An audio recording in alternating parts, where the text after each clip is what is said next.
Okay, hello guys, my name is Adonis Ben, and right now it's 12:45 in the afternoon. So today I'm privileged to have one of my guests. He's been my friend. We've been living and working together in Kuwait, and he's from Kenya. So I want to have a tete-a-tete with him, and he's going to tell us his journey, how he came to Kuwait.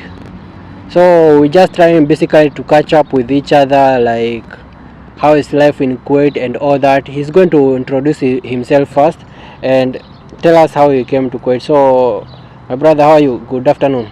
Good afternoon too. Yeah. Thank you so much for hosting me in your channel. Yeah. I don't take it for granted. It's an honor. Actually, I'm eternally grateful. Yeah. So, about my names, I go by the name I am Mussolini. Yeah, I'm from Kenya, obvious. Yeah. Yeah. For the viewers who are just coming for the first time to know about me, I'm from Africa, Kenya to be precise. Yeah. Yeah, I had to clarify on that. Okay. So how long have you been in Kuwait, and how long have you been in Kuwait? Right now, it is almost 2 years, 2.5 actually. Yeah, 2.5, and the journey has been so good, so successful. So far, so good. I can see by the smile of your face. So could you like please take us through the process, how you came to Kuwait and all that, like from how you started your journey until where you've reached? Yeah. Or you just take us step by step? Yeah. The journey has been so smooth. Let me break it down. When I had about jobs in Kuwait, actually I had a colleague who was working in Kuwait by then. Oh, so yeah. he's the one who hooked me up with the agent. So I would say that I applied for the job after advertisement. Okay. Yeah, that time they were recruiting, and actually it found that COVID also hit hard.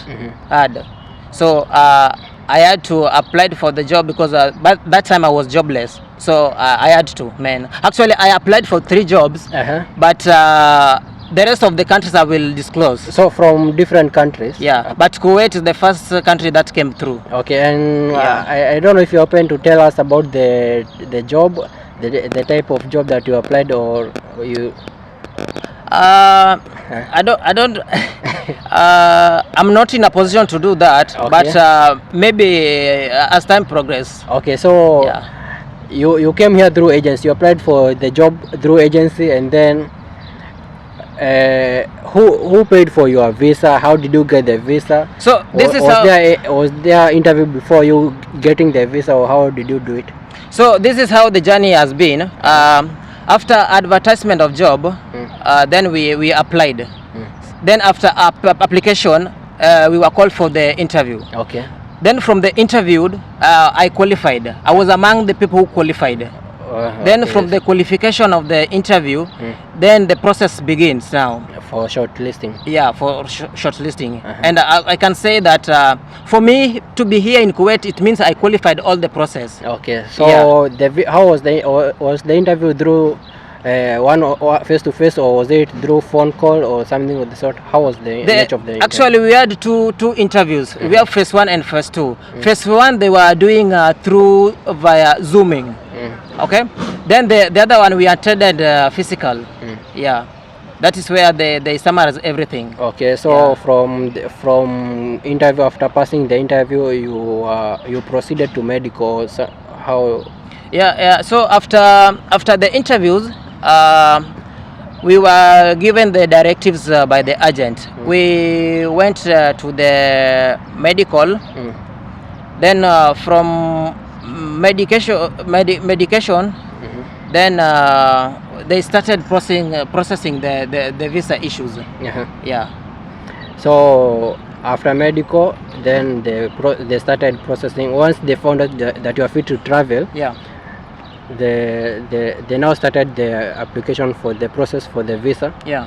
And who was doing it? Was you, Were you the one who was paying for the visa, or the company, or how was it? So it depends with the person. If you are capable of doing the entire process from your pocket, then well and good. But if you can talk with the agent, you know, people not always negotiate. You can maybe you are not in a position to pay it. Maybe you can talk with the agent.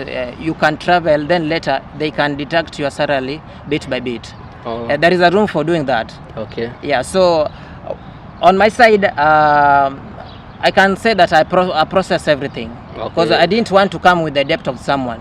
Yeah, sure. Yeah. So I cleared everything by then. All right. But that is the protocol that everyone who is applying for the job. That is the protocol on the ground. Okay. Before, so after so now you finish medical, and then the visa have come out, and then it was attested. So the remaining part was traveling. So before we go that, how did you finish with the agent?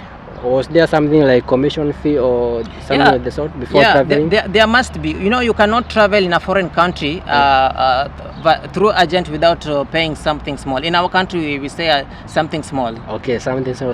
So how much was it? That was around commission was around 40 Kenya shillings. It was around 40,000. 40,000. Yeah. Hey, you are so lucky, man. Because when I was coming, I paid 150k.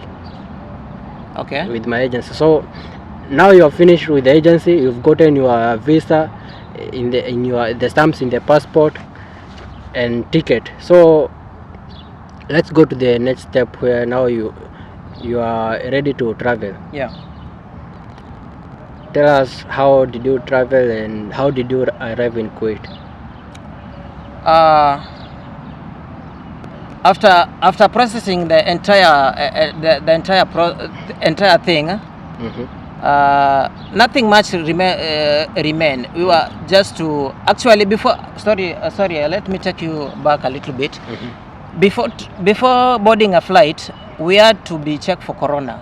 Or COVID. So COVID-19. Actually, that time it found that COVID hit. Which year was it? It was around 2020, late 2021.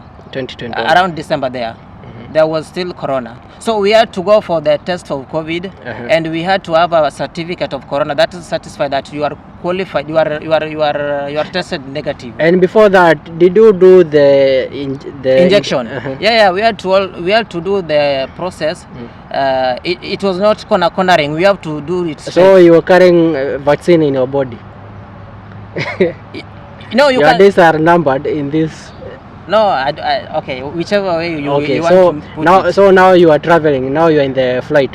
How was the feeling? No, it was actually. I'll just be frank with our audience. It was my first time traveling to foreign country, and you can feel, you can imagine the feeling. If it's your first time you are boarding a flight, it was an amazing experience. It was an amazing feeling, and I thank God, because the entire journey, if it was not God, then I don't know how it could be. But the flight was quite. It was an amazing, man. So it was a direct flight or a connecting flight? It was not. There is no a direct flight. We connected via Egypt. Then from Egypt to Kuwait. That is around 7 hours. Okay. On air.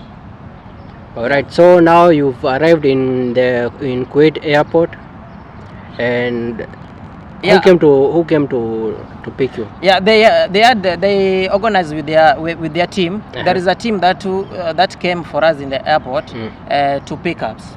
So after clearing with the airport authorities, which was the next process? Like you went straight to the accommodation? You know, the immigration officers in the airport, they don't require much compared to where we are coming from, our airport. I think that is a good job.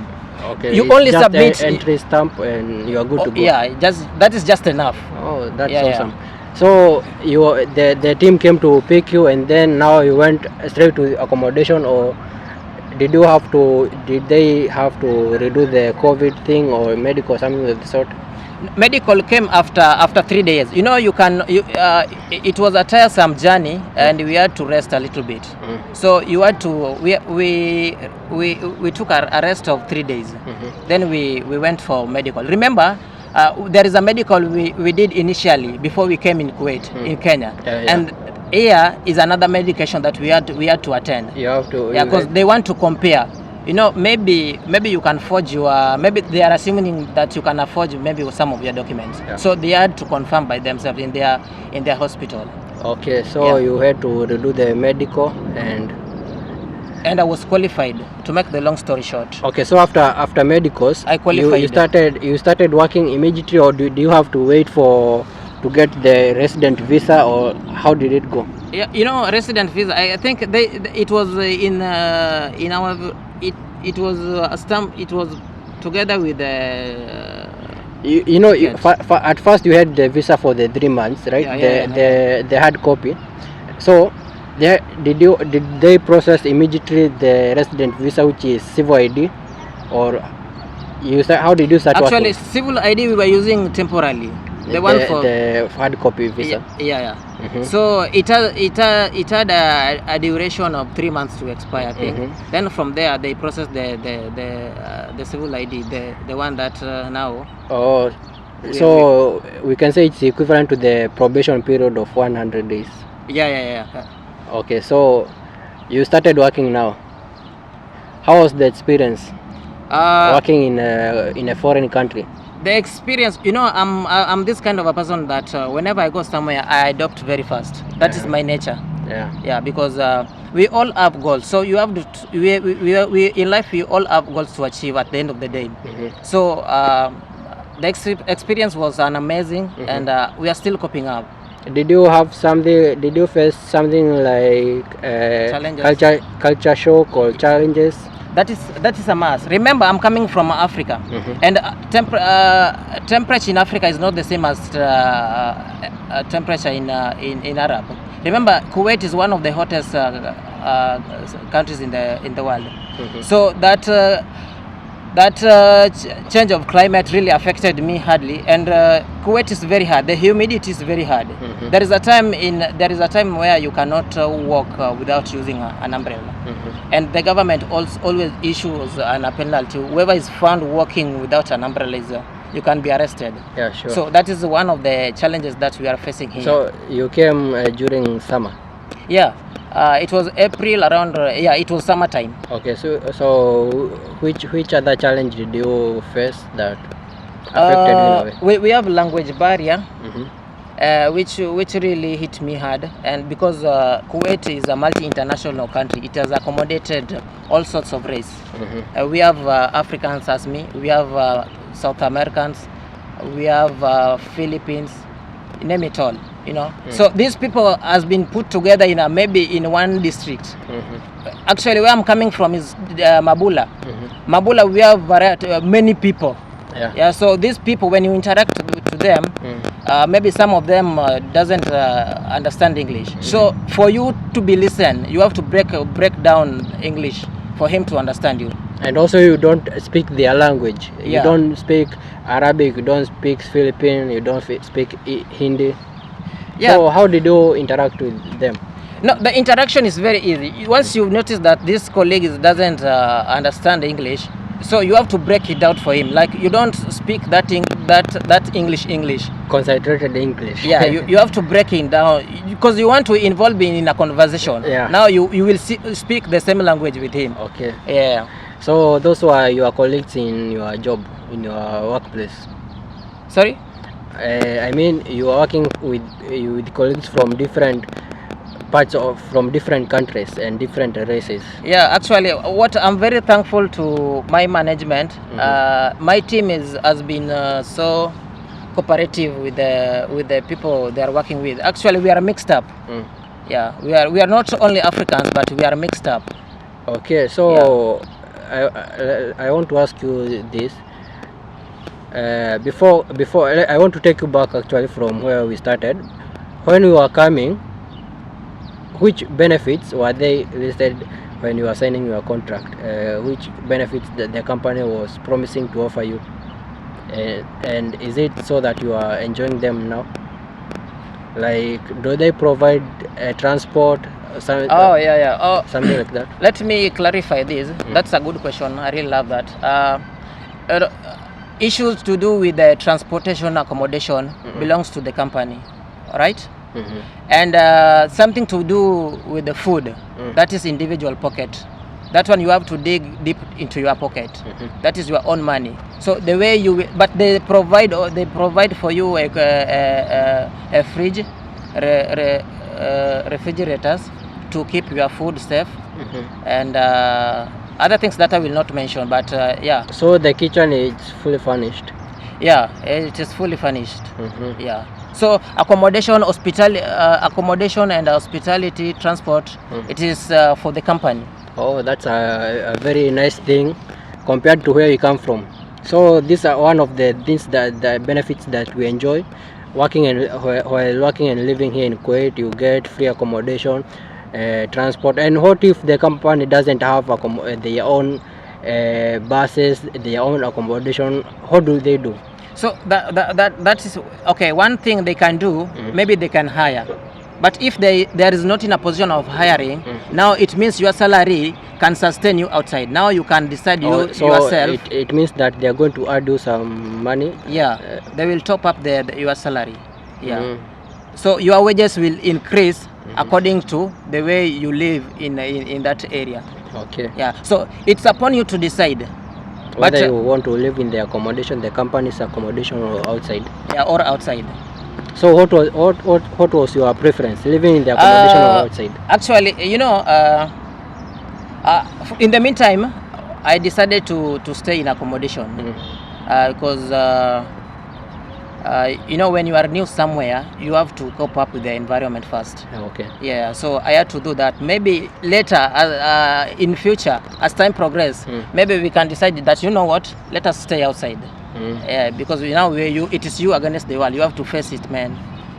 Okay. Yeah. And is there anything that you've unlearned, like something that you heard from while back in Kenya, like, oh, Kuwait, it's like this, but when you came on the ground, didn't you found that they were different, or rather it's not what people used to say, the good things, the bad things about Kuwait? Yeah, there is a perception on the ground. There is this story that I heard from Kenya that Kuwait is very hostile. You see? Yeah. But when I come on the ground, I can say that I can say with a lot of confidence that Kuwait is one of the safest country in the world. Very safe. Like the rate of crime is very low. That one I can put on camera, and I'm very sure on that. During my staying here in Kuwait, I can attest to that. You have never encountered anything to do with theft, terrorism, no, I haven't. Racism or something of the sort? No, you know, racism, it is there, but I always say that it depends with the individual person. If it is in your mind, it is the mindset. You know, when you know yourself, then you can many challenges you can overcome. Like something to do with the racism, it is there, but it should not be in your mind. Yeah, because I always believe that it starts from your mind, the way you look things, how you see things on the ground. Okay, and now let us touch the crucial part about the salary. Yeah. And everything. Yeah. How much does an expatriate get, like as a minimum wage for someone, let's say, working in a hospitality industry, or rather generally working in entry level jobs? Okay. How much do you think an expat supposed to be paid, and how much does the government recommend? I think it depends with the area of your qualification, your profession. Let's say you are a nurse. You know, the wages of a nurse is different with the wages of maybe let's say somebody is working in a hotel barista. There is a big difference. So it depends with the person. But in my area, I can say that my minimum wage is 350. 350. Yeah. Okay. I think that is the gross, or I think that is the gross. The gross salary. Yeah, gross salary. Okay. And by the way, do you get your money in full, or is it taxable? Taxed? No. Here in Kuwait there is no tax. Yeah. So your salary is your salary. There's no anything. You are given what you deserve, what you have worked. If you have worked for maybe overtime, you get all your money. And I'm glad that Kuwait has many jobs to more than people themselves. Remember, the one reason why I love Kuwait is job opportunities are many more than the people on the ground compared to my country. I'm not doing the comparison, but that is what we have on the ground, and we have to speak the truth. That is why I love Kuwait. There is more job opportunity more than the people, more than the laborers. But now the process of coming here. Yeah.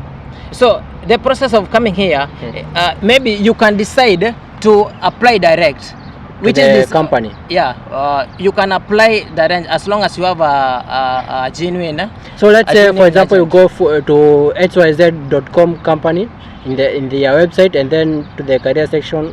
Over there, you can get some some type of jobs posted there. Yeah, and then you apply directly instead of using the agent. Yeah, there is those who prefer that way. Yeah, and there is those who prefer agent. So it depends with the person. Maybe it might work for you, but the other guy, it will not work for him. Yeah, so it depends with the person. You know, everybody has a luck in this life. So how many years was your contract? My contract is for 2 years. 2 years. And do you usually go for vacations, and who caters for the vacation? Vacation should be after hitting a certain period. They have their period time for breaking for your vacation. Somebody who has worked for more than 2 years, you can break for your vacation. And remember, vacation also, I think it is for individual pockets. I think something like that. Okay. Because that is the thing that I've been seeing. Okay, so you can either decide to take local vacation or go back to your country and visit your family, or something of the sort. Yeah, you can decide to go through that route. And maybe after getting, because you know, you at the end of the day, you will have to rest. You need to rest, and rest begins from your mind. You need to refreshen up. You need to get fresh air, plus the people who are surrounding you. You know, if you are a family person, you need to go back to your wife, you know. Yeah, and so those are the things that should be. And how about can you be able to work from to 2 different companies, or more than one company? Is it possible? Yeah, that one is now possible. Right now it is possible because the Kuwaiti government has issued a statement whereby there is a statement that they issue that foreigners they're allowed to work to another full-time job or part-time or remote part-time job? Part-time. Yeah, part-time. But initially we were only allowed to work under one company, right? Yeah, before. But now expatriates can now enjoy after the it was the deputy prime minister who announced last month that expatriates can be able now to work part-time. And I think by now all expatriates, now they're enjoying. You know, there's those people who are now going to, let's say somebody has finished his contract and he has a freelance visa or visa of his own, so he's going to do only part-time jobs, like 4 hours job, then you go to another company. You know, part-time jobs, I tend to think that it usually pay more. Actually, I'll say that you know, it is a big win on our side, because now we can do two jobs a day, and you know, the more people are looking for money, and that's why we are out here. So it depends also with the your energy. Okay. And are there rules or regulations that you are required for you to work in you leave your company and then go to work to another company? It depends with your civil ID. We have restricted IDs that cannot allow you to work for maybe a particular job. Okay. So that one will limit you to work to another company. And are you required to get like permission from your first company to go to work? I think that one. I don't think they allow, because at it will be a big blow on their side, because they will see like that now you will not be offering you will not be delivering their service accordingly. So there are some rules that will restrict you. Okay. Yeah.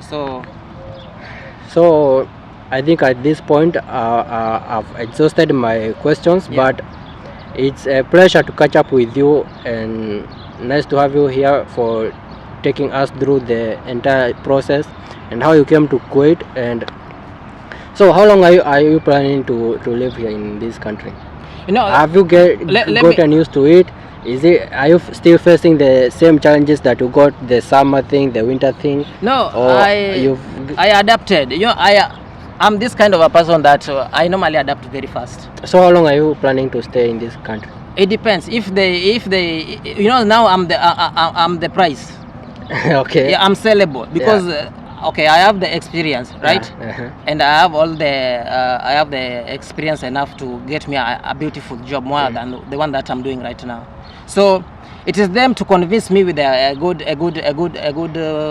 mullah, a good money. You know. Yeah. So I'm proud to say that whoever who is watching this interview, perhaps you are maybe in a European country or whichever part of the world, I'm more qualified in any profession. But that one I will say it in my channel. Okay. So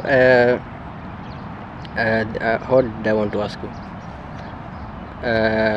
Do you speak Arabic?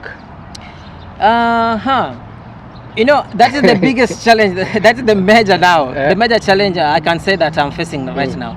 To master a language that you are not born into, it's very challenging. But I've mastered, like, if you want to say, I've mastered 1, 2, 3. Like, if you want to say that you are my brother, maybe you want to say that I'm your brother, maybe you can say Sadiq. Sadiq. Yeah. Okay, so before we come to conclusion of this interview, what would you like to tell our fellow countrymen back in Kenya and back in Africa before coming to Kuwait, or additional, what do you have to tell them? Actually, right now we are in a winter season, so whoever is planning to travel to relocate to Kuwait, these are the things that you should consider carrying with you in your packing list. You should be having a jacket with you. That is one, and this is just to not to forget. Please don't forget your brains. Come with your brains, because there are some decisions here in Kuwait that it will force you yourself to decide by you. So don't forget your brain. Please pack your brain very well. Okay. So how about in general? How about job wise? Job wise, me, I can say that. People are looking for greener pasture. When opportunity arises, please grab it and run away with it. Yeah. However small the amount they will offer you, as you work with the company, the more they will see your value. Yeah. So you just go and deliver to your best. Okay. Yeah. So the success of a person begins with the individual. So when you reach on the ground, you deliver your best. So you can take any job that the agency is offering you at the moment, then get the visa, come work here maybe 2 years, 3 years. Yeah. Then from there you can switch to another career. Yeah, you have to start with you have to start with somewhere. Like maybe you are looking for a job while you don't have a job. It is an advantage for the first job you will find. Okay. Yeah. So just come with the job that you God has blessed you with. Okay. So when you reach on the ground, the other side of the land, now things will start opening up for you. Because to me, the way I'm viewing things, maybe God want to test you with the one that He has given you for the first time. So don't be choosy over this matter. Grab any opportunity that comes to your life. Yeah, that is how life is. Okay, one more last thing about religion. Is there things like churches, or considering that the country is an Islamic country and our country is it's a secular country? Yeah. About religion, for the religious people, are there churches, are there temples? Yeah, actually, later I'm proud to say this. You know, I'm a Christian and I believe in Jesus Christ. Actually, I belong to Jesus, and I cannot be ashamed of saying that. Here in Kuwait, the biggest religion here is Arabic. Is Muslim. Sorry, is Muslim. Islam. And right now there are some churches who has started putting up, in which 5 years ago there was no churches. So I think things are going changing bit by bit. Right now we have churches and we are attending churches on every Sunday. Okay, so with that we have enough reason to thank the government of Kuwait for allowing us to live in their country. You know, it's not easy to be accommodated in another man's country. Yeah, truly. So before we end this video, Yeah. I'd like you to face the camera and tell us how we can reach you. So, brother, thank you so much for being nice to me. And as I always say this, I don't take this for granted. It means a lot to me, man. Yeah. I have actually I have a YouTube channel, and if you want to find me, go to @I am Mussolini, @I am_Mussolini. Because this channel is still new, so if you write Mussolini, it won't come. So you have to start with @I am dash. That dash is the underscore. Remember that. I am Mussolini. So I'm in Instagram. Actually, I'm going to activate my Instagram. Okay. You see, I'm not a public person. Now, since I've come to the dim light, now I have to appear in all social medias. Okay, so on YouTube, Instagram, also Instagram handle? Mussolini Madiba. Okay, and Mussolini TikTok, are you on TikTok? No, maybe coming soon. Okay. Yeah. So thank you guys for watching this video to this point, and we're going to call you again to see how far you've progressed, if you gone back to your country, or we're going to catch up with you anytime, bro. Anytime, bro. Okay, I will pull up anytime. Okay, so thank you guys, thank you so much. Kindly, I'm going to put his channel link down below the video in the description box, and also go watch his videos and reels on Instagram, and he's a good guy. We're going to catch up. Until next time, bye bye.